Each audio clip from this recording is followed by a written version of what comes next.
Today, the Federal Reserve slashed interest rates for the third time this year. This is something economists were expecting. ABC's Lionel Moise has you covered on the new benchmark and how it could affect borrowing.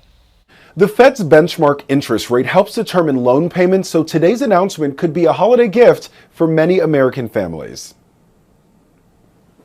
Some relief for borrowers in the midst of the holiday shopping season. The Federal Reserve slashed its benchmark interest rate for the third time this year, cutting interest rates by 1/4 percentage point. Fed Chair Jerome Powell making the announcement this afternoon. With today's action, we have lowered our policy rate by a full percentage point from its peak, and our policy stance is now significantly less restrictive. This follows a cut of 1/4 percentage point last month and a larger than usual half-point cut back in September. This as the central bank dials back its fight against inflation. Bringing those borrowing costs down for households and for businesses.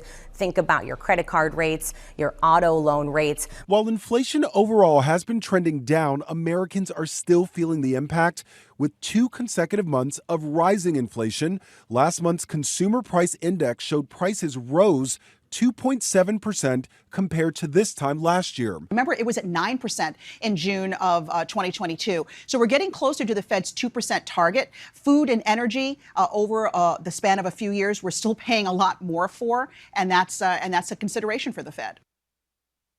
This was the final interest rate decision before the inauguration of President-elect Donald Trump, who has been at odds with Fed Chair Jerome Powell since his first term in office. Trump has said the president should have a role in setting interest rates, which would be a major shift from the norm of the Federal Reserve being politically independent. Lionel Moise, ABC News, New York.